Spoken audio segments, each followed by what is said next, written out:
मित्रांनो, कर्ज घेणं ही आजच्या काळामध्ये एक गरज बनलेली आहे. कधी घरासाठी, कधी मुलांच्या शिक्षणासाठी, तर कधी व्यवसायासाठी आपण बँकेकडून कर्ज घेतो. पण नियती नेहमीच आपल्या सोबत असते असं नाहीये. कर्जाचे हप्ते भरताना एखादा गंभीर आजार उद्भवतो, कधी अपघात होतो, नोकरी जाते किंवा धंद्यामध्ये प्रचंड अतोनात असं नुकसान होतं. आणि मग सुरू होतं एक दुष्टचक्र, ते म्हणजे कर्जाचा डोंगर. आयुष्यामध्ये एक काळ असा येतो की जिथं बँकेचे हप्ते थकतात आणि व्याजावरती व्याज चढत जातं. मग अचानक एके दिवशी तुमच्या दारामध्ये बँकेची जप्तीची नोटीस येते. कधी DRTच्या नोटिसा येतात, कधी चेक बाउन्सच्या केसेस, तर कधी रिकव्हरी एजंटचा तो मान खाली घालायला लावणारा तगादा. कर्जदाराला असं वाटत राहतं की आयुष्यामध्ये आता सगळंच संपलंय आणि आयुष्य संपवण्याशिवाय दुसरा काहीच पर्याय उरलेला नाहीये. पण थांबा, कायदा हा केवळ तुम्हाला शिक्षा देण्यासाठीच नसतो, तर तो तुम्हाला सावरण्याची एक संधी सुद्धा देतो. आजच्या या व्हिडिओमध्ये आपण एका कायदेशीर संजीवनी बद्दल बोलणार आहोत, जिला बँकेच्या भाषेमध्ये OTS म्हणजेच वन टाइम सेटलमेंट म्हणजेच एक रकमी कर्ज परतफेड योजना असं म्हणतात. ही केवळ एक तडजोडच नाहीये, तर कर्जाच्या कचाट्यातून बाहेर पडण्याचा एक सन्मानजनक आणि कायदेशीर मार्ग आहे. नमस्कार मित्रांनो, मी आहे ॲडव्होकेट श्रेया. आजच्या या व्हिडिओमध्ये एक केवळ कायदेशीर माहितीच नाही, तर कर्जाच्या विळख्यात अडकलेल्या माझ्या प्रत्येक भावा बहिणींसाठी एक आशेचा किरण मी तुम्हाला सांगणार आहे. आज तुमच्याशी मी कुठलीही किचकट कायदेशीर कलम किंवा अवघड शब्द वापरून बोलणार नाहीये. त्याऐवजी तुमच्या घरातली एक सदस्य म्हणून अगदी साध्या आणि सोप्या भाषेमध्ये ही सगळी प्रक्रिया तुम्हाला समजावून सांगणार आहे. बँकेशी दोन हात कसे करायचे आणि या संकटातून सन्मानानं कसं बाहेर पडायचं हे आज आपण पाहणार आहोत. आणि मित्रांनो, सगळ्यात महत्वाचं म्हणजे या व्हिडिओमध्ये मी तुम्हाला असा एक मोलाचा वकिली सल्ला देणार आहे, जो कदाचित तुम्हाला इतर कुठेही घर बसल्या मिळणार नाही. तुमचं घर, तुमची इज्जत आणि तुमचं आर्थिक भविष्य वाचवण्यासाठी हा सल्ला खूप मोलाचा ठरणार आहे. त्यामुळं हा व्हिडिओ अगदी शेवटपर्यंत पाहत राहा, कारण अर्धवट माहिती कधी कधी मोठ्या संकटापेक्षा सुद्धा घातक ठरू शकते. आपण आता जसं बोललो की कर्जाचे हप्ते फेडले नाहीत तर ते आपल्याला कसे संकटामध्ये टाकू शकतात. पण या संकटातून बाहेर पडण्यासाठी आधी हे समजून घेणं गरजेचं आहे की तुमचं कर्ज नेमकं कोणत्या प्रकारामध्ये मोडतं. कारण कर्जाचे प्रामुख्यानं दोन प्रकार असतात. एक म्हणजे सुरक्षित कर्ज, सिक्युअर्ड लोन. सोप्या भाषेमध्ये सांगायचं झालं तर हे असं कर्ज असतं की ज्याच्या बदल्यामध्ये तुमची एखादी मौल्यवान मालमत्ता बँकेकडे तारण म्हणजे सिक्युरिटी कोलॅटरल म्हणून ठेवलेली असते. उदाहरणार्थ होम लोन असेल, गोल्ड लोन असेल, शेतीवरती घेतलेलं कर्ज असेल. इथं तुम्ही काय करता की बँकेला कायदेशीर अधिकार देता. जर मी हप्ते भरले नाहीत तर तुम्ही माझी मालमत्ता जप्त करून ती विकून त्याचे पैसे वसूल करून घेऊ शकता. यालाच आपण कायदेशीर भाषेमध्ये चार्ज ऑन प्रॉपर्टी असं म्हणतो. इथं सरफेसी ऍक्ट या अत्यंत कडक कायद्याचा वापर बँक करू शकते, ज्यामध्ये कोर्टाच्या परवानगी शिवाय सुद्धा तुमचं घर जप्त करण्याचा अधिकार जो असतो तो बँकेला मिळतो. दुसऱ्या प्रकारचं कर्ज म्हणजे असुरक्षित कर्ज, ज्याला अनसिक्युअर्ड लोन म्हणतात. आता दुसऱ्या प्रकारचं कर्ज जे असतं हे असं कर्ज की ज्यामध्ये तुम्ही बँकेकडे काहीही गहाण ठेवलेलं नसतं. बँक केवळ तुमचा पगार, तुमचा व्यवसाय आणि तुमचा सिबिल स्कोर जो आहे तो बघून तुम्हाला कर्ज देत असते. उदाहरणार्थ पर्सनल लोन, क्रेडिट कार्ड किंवा शिक्षणासाठी घेतलेलं काही प्रकारचं कर्ज. अनेक लोकांना काय वाटतं की आपलं काहीच गहाण नाहीये म्हणजे बँक काहीच करू शकत नाही, पण हे अगदीच चुकीचं आहे. जरी बँकेला तुमचं थेट घर जप्त करता येऊ शकत नसलं तरी तुमच्यावरती बँक मनी रिकव्हरी सूट म्हणजेच रक्कम वसुलीचा दावा जो आहे तो दाखल करू शकते. तसंच जर तुमचे चेक बाउन्स झाले तर बँक फौजदारी गुन्हा सुद्धा दाखल करू शकते. त्यामुळे समजून घ्या, सुरक्षित कर्जामध्ये तुमची मालमत्ता धोक्यात असते, तर असुरक्षित कर्जामध्ये तुमची आर्थिक विश्वासार्हता धोक्यात असते. हे दोन्ही प्रकार जे आहेत ते समजून घेणं का गरजेचं आहे, कारण तुमची OTS ची रक्कम आणि बँकेचा तुमच्याशी वागण्याचा पवित्रा या सगळ्या गोष्टी ज्या आहेत त्या तुमच्या कर्जाच्या प्रकारावरतीच अवलंबून असतात. आता आपण वळूयात सगळ्यात महत्वाच्या प्रश्नाकडे. जर मी हप्तेच भरले नाहीत तर बँक माझ्यावरती नक्की कोणती कायदेशीर हत्यारं उपसू शकते? तर बघा, सगळ्यात महत्वाचं हत्यार असतं ते म्हणजे सरफेसी ऍक्ट. जर तुमचं कर्ज सुरक्षित असेल तर बँक या कायद्याचा वापर करते. त्यामध्ये 13(2) ची नोटीस हे बँकेचं पहिलं पाऊल असतं. यामध्ये तुम्हाला 60 दिवसांचा वेळ दिला जातो.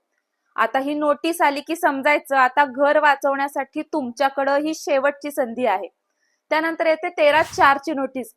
जर तुम्ही 60 दिवसांमध्ये पैसे भरले नाहीत तर बँक तुमच्या मालमत्तेचा सांकेतिक ताबा म्हणजे सिंबॉलिक पोझेशन घेते. तुमच्या घराबाहेर जप्तीची नोटीस चिटकवली जाते. यानंतर बँक वृत्तपत्रामध्ये जाहिरात देऊन तुमच्या मालमत्तेचा लिलाव करते. या सरफेसी कायद्याचं वैशिष्ट्य असं असतं की यामध्ये बँकेला मालमत्ता जप्त करण्यासाठी कोर्टाच्या फेऱ्या माराव्या लागत नाहीत. दुसरं कायदेशीर हत्यार म्हणजे चेक बाउन्स. कलम 138 NI ऍक्ट नुसार कर्ज घेताना तुम्ही बँकेला सहीचे सुरक्षिततेसाठी काही कोरे चेक दिलेले असतात. जेव्हा तुम्ही हप्ते थकवता तेव्हा बँक ते चेक तिच्या खात्यामध्ये टाकते. जर चेक बाउन्स झाला तर बँक तुम्हाला 15 दिवसांची कायदेशीर नोटीस देते. तरीही तुम्ही पैसे भरले नाहीत तर तुमच्यावरती फौजदारी गुन्हा दाखल होतो. हा गुन्हा जर सिद्ध झाला तर 2 वर्षांपर्यंत जेल किंवा चेकच्या रकमेच्या दुप्पट दंड तुम्हाला होऊ शकतो.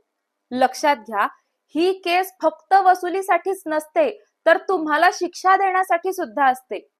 तिसरं कायदेशीर हत्यार म्हणजे रक्कम वसुलीचा दावा. जर तुमचं कर्ज असुरक्षित असेल तर बँक दिवाणी न्यायालयामध्ये तुमच्या विरुद्ध दावा दाखल करते. बँक कोर्टाला विनंती करते की कर्जदाराची मालमत्ता किंवा पगार जप्त करून आमचे पैसे आम्हाला मिळवून द्या. ही प्रक्रिया थोडी संथ असते पण यामध्ये तुमच्या इतर मालमत्तेवरती सुद्धा टाच येऊ शकते. चौथा प्रकार म्हणजे लवाद प्रक्रिया. ऍग्रीमेंट मध्ये एक छोटासा क्लॉज असतो ज्याला लवाद असं म्हणतात. यामध्ये बँक स्वतःच एक लवाद म्हणजे आर्बिट्रेटर नेमते. हा माणूस कोर्टाबाहेर तुमची केस ऐकतो आणि अवॉर्ड म्हणजे निकाल देतो. या निकालाची अंमलबजावणी ही कोर्टाच्या आदेशासारखीच असते. अनेक लोक घाबरून काय करतात, नोटिसाच स्वीकारत नाहीत. पण कायद्याच्या भाषेमध्ये नोटीस न स्वीकारणं किंवा टाळणं म्हणजे तुम्हाला ती केस मान्य आहे असाही अर्थ निघू शकतो. त्यामुळं नोटीस आल्यानंतर पळून न जाता योग्य कायदेशीर सल्ला घेऊन तिला उत्तर देणं किंवा सेटलमेंटचा मार्ग निवडणं यातच शहाणपणा असतो. आता तुमच्या मनामध्ये एक प्रश्न नक्कीच आलेला असेल की या सगळ्या प्रक्रियेमध्ये DRT म्हणजे नेमकं काय असतं, म्हणजेच डेब्ट रिकव्हरी ट्रायब्युनल. हे काय आहे तर सोप्या भाषेत सांगते. आता DRT हे असं एक न्यायालय आहे जे खास बँकांच्या मोठ्या वसुलीसाठी बनवण्यात आलेलं असतं. सामान्यतः कुठलीही केस जी असते ती दिवाणी न्यायालयामध्ये चालते, जिथं निकाल लागायला वर्षानुवर्ष लागतात. बँकांचे कोट्यावधी रुपये अशा केसेसमध्ये अडकून पडू नयेत म्हणून सरकारनं हे विशेष न्यायालय निर्माण केलेलं आहे. जर तुमच्या कर्जाची थकबाकी म्हणजे आउटस्टँडिंग अमाऊंट जी आहे ती 10 लाख रुपयांपेक्षा जास्त असेल तर बँक तुमच्या विरुद्ध थेट DRT मध्ये धाव घेते. तर 10 लाखांच्या खालची प्रकरणं जी असतात ती सामान्यपणे दिवाणी कोर्टामध्ये चालत असतात. इथं बँक जी आहे ती ओरिजिनल ऍप्लिकेशन दाखल करते. ही प्रक्रिया दिवाणी न्यायालयासारखीच असली तरी ती फार वेगवान असते. एकदा का तुम्ही कर्ज थकवल्याचं सिद्ध झालं की DRT रिकव्हरी सर्टिफिकेट जारी करतं. याचा अर्थ असा असतो की बँकेला आता तुमचे पैसे वसूल करण्याचा कायदेशीर परवाना मिळालेला आहे. इतकंच नाही तर DRTचा रिकव्हरी ऑफिसर तुमच्या मालमत्तेवरती टाच सुद्धा आणू शकतो. तुमचं बँक खातं सील होऊ शकतं किंवा मालमत्तेच्या लिलावाचे आदेश सुद्धा पारित केले जाऊ शकतात.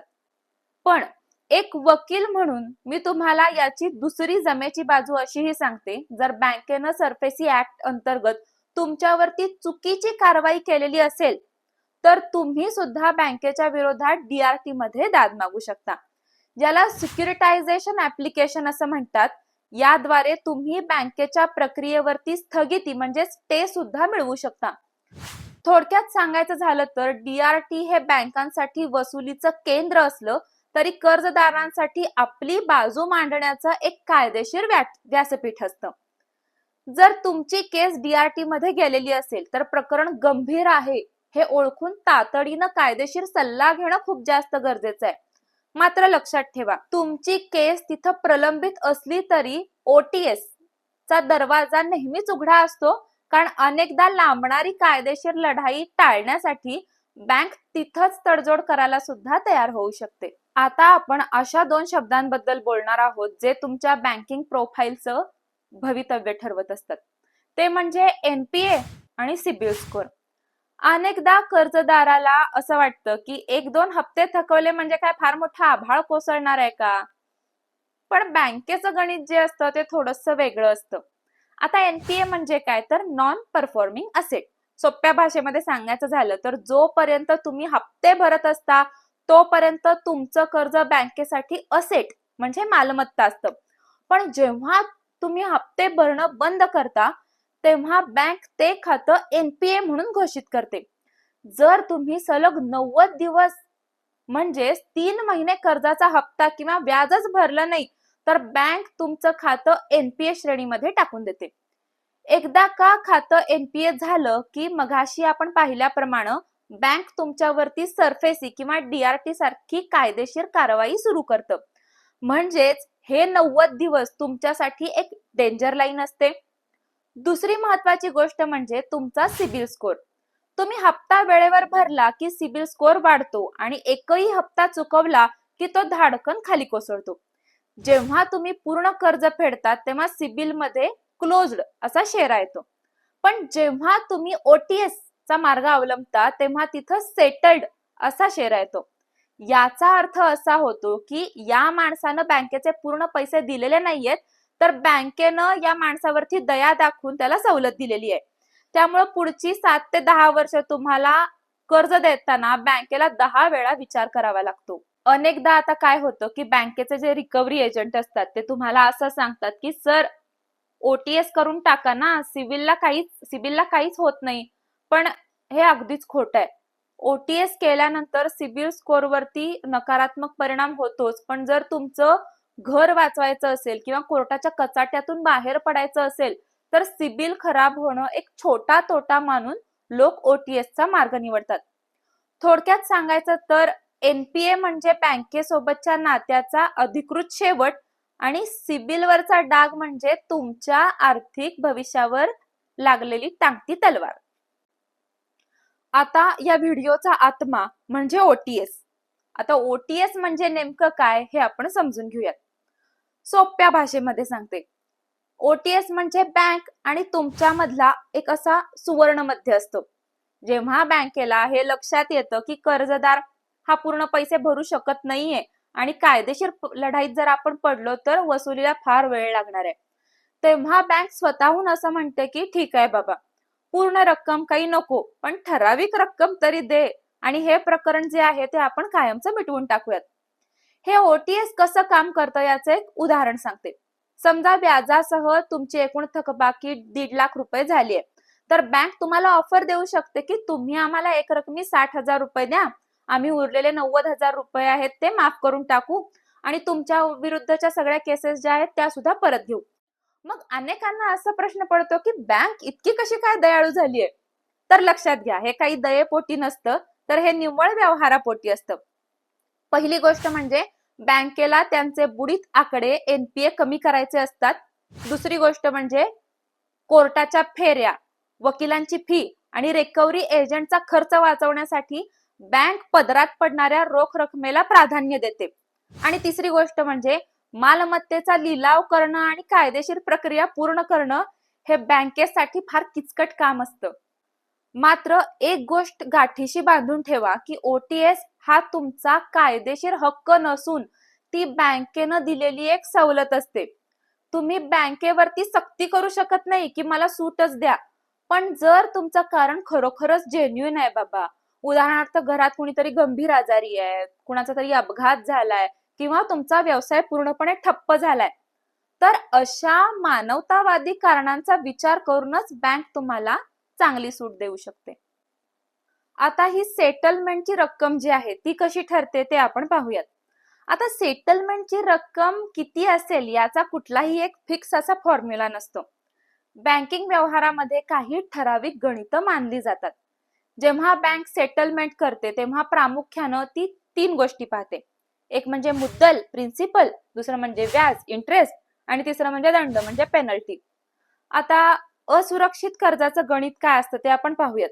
समजा तुमच्याकडं क्रेडिट कार्डचं बिल जे आहे ते 1,00,000 रुपये होतं, जे व्याजासह आता 2,00,000 झालेलं आहे. अशा वेळेला बँक सहसा मुद्दल रकमेच्या 40 ते 60% रकमेवरती सेटलमेंट करायला तयार होत असते. म्हणजे समजा 2,00,000च्या थकबाकीवरती बँक कदाचित 50 ते 60,000 रुपयांमध्ये मानू शकते, कारण बँकेला माहिती आहे की तुमच्याकडं काहीच गहाण नाहीये, त्यामुळे जे पदरात पडेल ते घेणं बँकेला फार फायद्याचं वाटतं. दुसरं म्हणजे सुरक्षित कर्जाचं गणित. इथं तडजोड करणं थोडं कठीण असतं, कारण बँकेकडे तुमचं घर किंवा सोनं गहाण असतं. बँक सहसा मुद्दल सोडायला तयार होत नाही. अशा वेळेला बँक मुद्दलाची पूर्ण रक्कम आणि त्यावरचं थोडंसं व्याज घेऊन सेटलमेंट करते. म्हणजे 1,00,000च्या मूळ कर्जावरती बँक किमान 1,00,000 ते 1,20,000 किंवा 1,50,000ची मागणी करू शकते. आता इथं 30-40 हजारामध्ये सुटका मिळणं फार कठीण असतं, कारण की बँकेला खात्री असते की लिलाव केला तरी त्यांचे पैसे जे आहेत ते वसूल होणार आहेत. आता एक वकील म्हणून मी तुम्हाला एक गुपित सांगते. सेटलमेंटची रक्कम ही वाटाघाटी करण्याच्या कौशल्यावरती फार अवलंबून असते.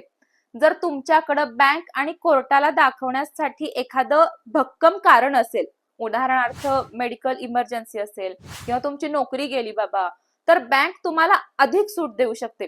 तसंच जर तुमचं प्रकरण लोक अदालतीमध्ये तिथं गेलो तर तिथं तडजोड होण्याचे चान्सेस जे असतात ते जास्त असतात आणि तुम्हाला चांगली सूट सुद्धा मिळू शकते.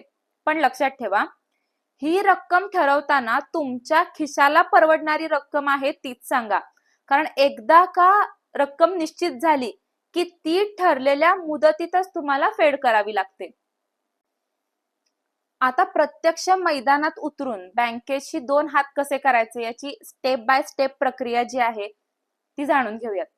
सगळ्यात पहिली पायरी म्हणजे एक गोष्ट लक्षात ठेवा, बँकेच्या शाखेमध्ये जाऊन फक्त तोंडी बोलू नका. एका कोऱ्या कागदावरती लेखी अर्ज तयार करा. या अर्जामध्ये प्रामुख्याने 3 गोष्टी ज्या आहेत त्या नमूद करणं फार जास्त गरजेचं आहे. पहिली म्हणजे तुमची सध्याची आर्थिक परिस्थिती, दुसरी म्हणजे तुम्ही कर्ज का भरू शकला नाही याचं ठोस कारण, म्हणजे तुमचा आजारपण आहे बाबा किंवा तुमची नोकरी गेलेली आहे वगैरे वगैरे, आणि तिसरी म्हणजे तुम्हाला एक ऑफर अमाऊंट तिथे ऍड करायची आहे. मी 1,00,000च्या कर्जावरती 50,000 रुपये द्यायला तयार आहे. दुसरी पायरी काय असते तर तुमचा अर्ज मिळाल्यानंतर बँक तुम्हाला चर्चेसाठी बोलवते. आता इथं अजिबात घाबरून जायचं नाही. तुमची परिस्थिती आहे ती स्पष्टपणे बँकेला सांगा. बँक कदाचित तुम्हाला 50,000ची ऑफर नाकारून 70,000 मागू शकते आणि अशा वेळेलाच तुम्हाला एक सुवर्ण मध्य गाठायचा आहे. तिसरी पायरी म्हणजे जेव्हा तुमची आणि बँकेची एक ठराविक रकमेची संमती होईल तेव्हा बँक तुम्हाला ओटीएस सँक्शन लेटर देत असते. जोपर्यंत बँक तुम्हाला हे ओटीएस सँक्शन लेटर जे आहे ते देत नाही तोपर्यंत 1 रुपये सुद्धा बँकेच्या खात्यामध्ये भरू नका, कारण या पत्रामध्ये स्पष्ट लिहिलेलं असतं की ही ठराविक रक्कम भरल्यानंतरच तुमचं कर्ज खातं पूर्णपणे बंद होईल आणि तुमच्यावरच्या सगळ्या केसेस ज्या आहेत त्या मागे घेतल्या जातील. आता चौथी पायरी काय आहे की पैसे भरताना तुम्हाला 2 पर्याय बँक देऊ शकते. एक म्हणजे लमसम अमाऊंट जी आहे ती भरा, म्हणजे एकाच वेळेला सगळी रक्कम जी आहे ती भरा, यामध्ये तुम्हाला जास्तीत जास्त सूट मिळते. किंवा दुसरा पर्याय असतो तो म्हणजे इन्स्टॉलमेंटनं पैसे भरा. जर रक्कम मोठी असेल तर साधारणपणे 3 ते 6 महिन्यांच्या कालावधीमध्ये ती फेड करायची असते. आणि 5वी आणि शेवटची पायरी काय असते तर नो ड्यूज सर्टिफिकेट. तर पैसे तुम्ही बँकेच्या खात्यामध्ये एकदा भरले, कर्जाची फेड झाली की काम संपलं असं तुम्हाला वाटेल, पण पैसे भरल्यानंतर 15 ते 20 दिवसांनी बँकेत जाऊन तुम्ही नो ड्यूज सर्टिफिकेट जे आहे ती मागणी करणं खूप जास्त गरजेचं आहे, कारण हे प्रमाणपत्र म्हणजे तुम्ही पूर्णपणे कर्जमुक्त झालेले आहात याचा एकमेव आणि कायदेशीर पुरावा हा असतो. आता आपण अशा एका पर्यायाविषयी बोलणार आहोत जिथं बँक आणि ग्राहक जे आहेत ते दोघंही विन विन सिच्युएशन मध्ये असतात. तो पर्याय म्हणजे राष्ट्रीय लोक अदालत. अनेकदा लोक कोर्टाची नोटीस आली की घाबरून जातात, पण जर ती नोटीस लोक अदालतीची असेल तर समजा तुम्हाला संकटातून बाहेर पडण्याची एक फार मोठी संधी मिळालेली आहे. जेव्हा तुम्ही बँकेच्या शाखेमध्ये जाऊन सेटलमेंट करता तेव्हा ते फक्त तुमच्या बँकेच्या दरम्यान असतं, तुमच्या आणि बँकेच्या दरम्यान असतं. पण जेव्हा ही सेटलमेंट लोक अदालतीमध्ये होत असते तेव्हा त्याला कोर्टाच्या डिक्रीचा दर्जा मिळतो. याचा अर्थ असा असतो की एकदा का तिथं तडजोड झाली की बँक त्या करारापासून भविष्यामध्ये कधीच मागं हटू शकत नाही. लोक अदालतीचा मुख्य उद्देशच हा असतो की केसेसचा बोजा जो आहे कोर्टावरचा तो कमी करणं. तिथं उपस्थित असलेले पॅनल जजेस स्वतःहून बँकेच्या अधिकाऱ्यांना विनंती करतात की बघा साहेब, हा माणूस जर इतके पैसे भरायला तयार असेल तर तुम्ही त्यांचं व्याज आणि वरचा दंड जो आहे तो माफ करून टाका ना. न्यायाधीशांच्या या मध्यस्थीमुळे तुम्हाला बँकेच्या केबिनपेक्षा लोक अदालतीमध्ये जास्त सूट मिळण्याचे चान्सेस हे 80% असतात. जर बँकेनं तुमच्यावरती आधीच केस केलेली असेल आणि मोठी कोर्ट फी भरलेली असेल तर लोक अदालतीमध्ये प्रकरण मिटल्यानंतर ती भरलेली फी सुद्धा बँकेला परत मिळू शकते, ज्यामुळे बँक अधिक सूट द्यायला तयार होते. लोक अदालतीची प्रक्रिया साधारणपणे वर्षातनं 6 वेळा चालत असते. या लोक अदालतीसाठी तुम्हाला एक प्री लिटिगेशन किंवा पेंडिंग केसची नोटीस येते. तिथं बँकेचे अधिकारी, तुम्ही, तुमचे वकील आणि पॅनल जज असतात. ते दोन्ही बाजू ज्या असतात त्या ऐकून घेतात आणि सन्मानजनक सेटलमेंट तिथं केली जाते. आता काय तडजोड नेमकी झालेली आहे हे सगळे एका कागदावर लिहून त्याच्यावरती सगळ्यांच्या सह्या घेतल्या जातात. जर तुमचं प्रकरण न्यायालयामध्ये प्रलंबित असेल तर तुमच्या वकिलांना तुम्ही आवर्जून सांगा की मला हे प्रकरण जे आहे ते लोक अदालतीमध्येच मिटवायचंय, कारण तिथं झालेला निकाल जो असतो तो अंतिम असतो आणि त्याविरुद्ध कुठंही अपील करता येत नाही. त्यामुळे एकदा का विषय मिटला की तो कायमचा मिटला. आता आपण व्हिडिओच्या अगदी शेवटच्या टप्प्यावरती आहोत. सुरुवातीला मी सांगितल्याप्रमाणे या व्हिडिओच्या शेवटाला मी तुम्हाला एक अतिशय मोलाचा असा वकिली सल्ला देणार आहे. बघा, बरेच लोक जे असतात ते अगदी इथंच फसवले जातात. अनेकदा बँकेचे अधिकारी किंवा रिकव्हरी एजंट तुम्हाला असं म्हणतात की सर तुम्ही 50,000 रुपये भरा, आपण प्रकरण मिटवून घेऊयात. पण एक गोष्ट जी आहे ती गाठीशी बांधून ठेवा, कायद्याच्या जगामध्ये तोंडी शब्दाला कुठेही किंमत नाही, फक्त कागदाला किंमत असते. जेव्हा बँक तुम्हाला सेटलमेंट लेटर देईल तेव्हाच वकिली दृष्टिकोनातनं तुम्ही 4 गोष्टी ज्या आहेत त्या आवर्जून तपासल्या पाहिजेत. पहिली गोष्ट म्हणजे रकमेचा स्पष्ट उल्लेख. या पत्रामध्ये तुम्ही एकूण किती रक्कम भरणार आहात हे आकड्यामध्ये आणि अक्षरामध्ये स्पष्ट लिहिलेलं असावं. उदाहरणार्थ 1 लाखाच्या कर्जासाठी मी 40,000 रुपये भरणार आहे असं ठरलेलं असेल तर त्याचा उल्लेख जो आहे तो अचूक असावा. दुसरी गोष्ट म्हणजे मुदत. हे पैसे तुम्हाला एकाच वेळेला भरायचे आहेत का हप्त्यामध्ये भरायचे आहेत, ते किती कोणत्या तारखेपर्यंत भरायचे आहेत. जर तुम्ही 1 दिवस जरी उशीर केला तर बँक तुमची सेटलमेंट रद्द करू शकते किंवा भरलेले पैसे तुम्ही जुन्या व्याजामध्ये सुद्धा जमा करून घेऊ शकते. तिसरी गोष्ट म्हणजे कायदेशीर केसेस मागं घेणं. पत्रामध्ये स्पष्ट उल्लेख पाहिजे की ही रक्कम भरल्यानंतर बँक कलम चेक बाउन्सची केस असेल, रक्कम वसुलीचा दावा असेल किंवा DRT मधलं मॅटर जे आहे ते मागं घेईल. असा उल्लेख नसेल तर पैसे भरून सुद्धा तुम्हाला कोर्टाच्या फेऱ्या ज्या आहेत त्या माराव्या लागतील. चौथी गोष्ट म्हणजे सिबिल स्टेटस. पत्रामध्ये हे स्पष्ट असावं की पैसे भरल्यानंतर बँक सिबिलला कळवेल आणि तुमच्या खात्याचा दर्जा हा सेटल्ड असा येईल. आणि सगळ्यात महत्वाचं म्हणजे कधीही कोणत्याही रिकव्हरी एजंटच्या हातामध्ये पैसे रोख देऊ नका किंवा त्याच्या खात्यामध्ये भरू नका. पैसे नेहमी बँकेच्या अधिकृत काउंटरवरती भरा किंवा बँकेच्या नावाचा DD जो आहे तो द्या. जर तुम्हाला बँकेचं पत्र समजत नसेल बाबा तर ते वाचण्यासाठी एका चांगल्या वकिलांची मदत घ्या. कारण एकदा का तुम्ही पैसे भरले की आणि जर पत्रामध्ये तांत्रिक चूक राहिली तर तुमचे पैसे सुद्धा जातील आणि तुमचं कर्ज सुद्धा फिटणार नाही. शेवटी एक वकील म्हणून मी तुम्हाला एवढंच सांगू इच्छिते की OTS हा तुमचा पहिला पर्याय नसावा तर तो शेवटचा पर्याय असावा. जर तुमच्याकडे पैसे असतील तर व्याजासह पूर्ण कर्ज फेडून क्लोज्ड असा शिक्का मिळवा, त्यामुळे तुमचं आर्थिक भविष्य जे आहे ते सुरक्षित राहील. पण जर परिस्थिती अशी असेल की आज घरच जप्त होणार आहे, फौजदारी केस झालेली आहे किंवा जेलमध्येच जाण्याची वेळ आलेली आहे, तरच बिनदिक्कतपणे OTS चा मार्ग निवडा. धन्यवाद.